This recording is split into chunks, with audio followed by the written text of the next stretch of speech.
Okay, Eto Romel, na. maganda ito. Maganda ito. Gusto ko Nako, to.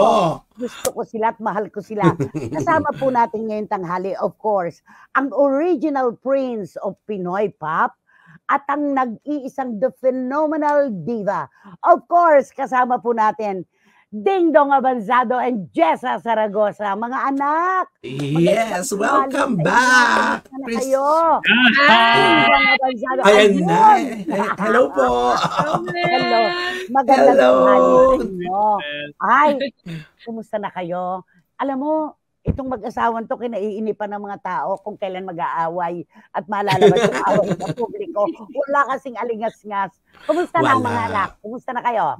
Nay, we're okay. Mabuting-mabuti, Nay. Sobrang ngayon, busy kasi nga may nalalapit akong concert. Anniversary show.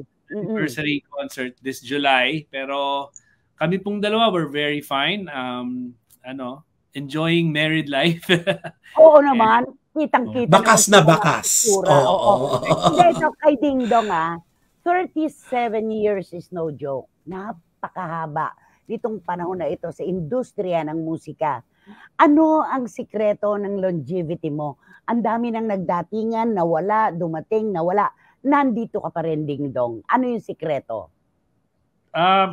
Well, first of all, Nay, I'm very grateful for the fact na umabot ako ng ganito katagal sa industriya. Hindi ko akalain talaga, in all honesty, na aabot ako ng ganito. But I really appreciate every moment. As far as yung sikreto, Nay, siguro importante kasi dun sa lahat yung marunong kang makisama sa mga taong nakapaligid sa iyo. Kasi syempre, di ba sila yung mga nakakahalubilo mo on a daily basis and sa industriya natin maliit lang naman yan eh. So din naman na kung mabuti ka makisama or maganda ka katrabaho. So we try to be professional, pag kinakailangan, and then yung siyempre importante din yung steady ka lang. Hindi ka merong time kasi bubuluso ka. Pero laging lagi ka nandun kasi umiikot panapanahon. Idadagdag ko na rin. Pati yung sikreto ng itsura mo, anak, magaling mag-alaga si Jessa Zaragoza. Ayun! Di ba? Ang sweet! May habang hindi pa pala 55. 55 baby face. Oo, tsaka kitang-kita sa yung aura na tinatawag natin. Eto nag-text si Adel Macaldo ng Ladlad. Sabi niya, ano ba naman yan, Nay?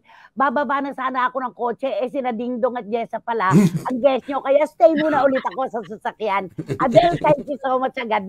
Makinig ka lang. Okay. Eto pa. Ang ganda pa rin ni Jessa. Walang kupas at ang gwapo ni Ding Dong. Sabi ni Tita Julie Paras. Ayan. Ay, alam mo yung mga na binabati niyo po sa programa niyo, parang nakakabisado ko na eh. Sina Wating-Wating. Kasi nakatutok kayo palagi. Opo, habang ako, kasi wala naman po kami helper sa bahay. So habang naghuhugas ako ng pinggan, pinapakinggan ko po yung programa niyo. Tapos syempre nanonood din ako. Nakakabisado ko na yung mga binabati niyo. Uy, totoo ka ba? Sikreto ka ba dyan sa sinabi mo na wala kayong helper? Wala kayong bahay? Kayo sa nila Jada nandyan? Opo. Tsaka itong aso namin. Ito po, ang apo namin. Grabe, hands-on. Diba parang Romel, ikaw muna, Romel. Ayan. At syempre, Ding Dong, kamusta po ang iyong, speaking of concert, ano pong paghahanda ang ginagawa mo ngayon? Syempre, pag matagal kasi ang singer na hindi kumakanta, di ba, bago ng bago sa lahat ang mga gagawin mo. Anong paghahanda po ang ginagawa nyo ngayon? Well, hindi naman ako matagal na hindi kumakanta kasi currently kami naman ni Jessa, we constantly on tour. In fact, meron kaming tour ngayon, world tour yung sa aking puso, the world tour, which we did last year sa Los Angeles, tapos early this year, nung February to March sa Australia. Yes. Tama. Australia. We did Melbourne, Perth, Sydney, tapos pagdating ng April, September this year, pupunta naman kaming North America, pupunta kaming Winnipeg, Calgary, tsaka Seattle. Uy, di ba meron regular viewer si Nanay. Yes! Winnipeg. Oo. Oo. Yun mga yon, nakakatulong yun kasi syempre, alam mo pag nagko-concert ka, Romel, para ang ano namin, lagi ka dapat magpapakondisyon kasi ang vocal cord. Yes! Especially if it's a major concert like this one happened July 19 sa the Theater at Soler, it's a major concert kasi maraming mangyayari. Mas kailangan magpakondisyon pa. Bukod sa vocally, physically, mentally, pati spiritually. Kasi ang dami mong kailangan aralin, lahat. Ipamalas. Not like when they say, okay, kinakanta naman niya parati, let's say, yung mga kanta niya, basta't kasama kita, bakit labis kitang mahal, and all, makakanta mo yon.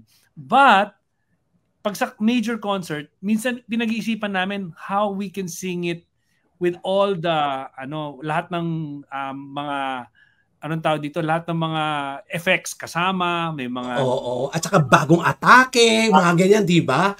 Yes. So lahat yun, ina-absorb mo yun. Tapos, syempre gusto mo ipakita yung pinaka-the best mo during that night kasi isang gabi yan na mangyayari and, it's a special night. So gusto mo sulit talaga yung pagbayad ng mga tao, pagpunta ng mga tao. So yun that's what we do, or I personally do para to prepare for a big concert.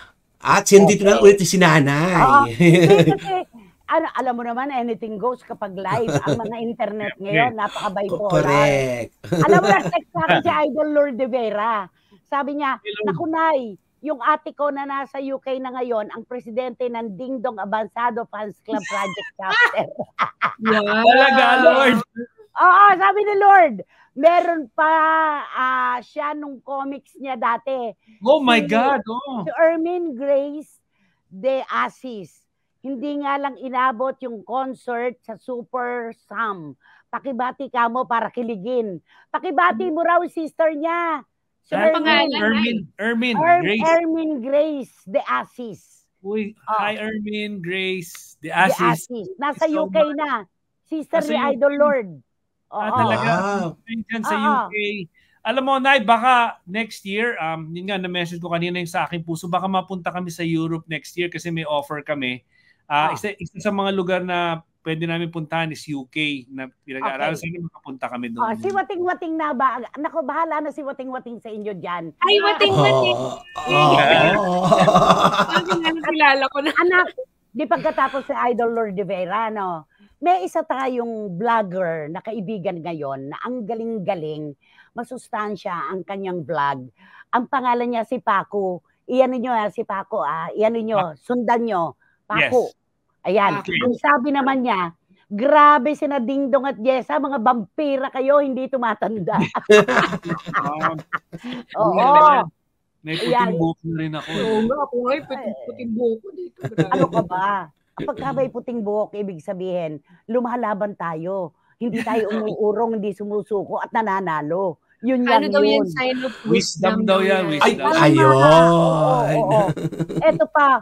Wow, my favorite couple, Miss Jessa and Ding Dong. Alam na Disney, ang paborito kong laging request bukod sa bakit pa ay ang pagwala na ang ulan at Wish I Could ni Ding Dong. Bradley Guevara, maraming salamat.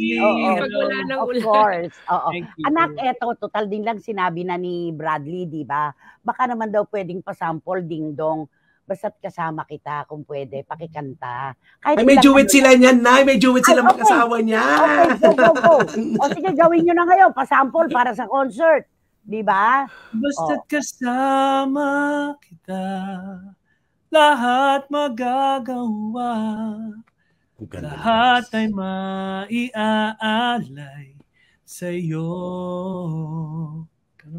Basta't kasama kita, walang kailangan pa. Yan yung tunog niya. Walang hahanapin pa. Basta't kasama kita.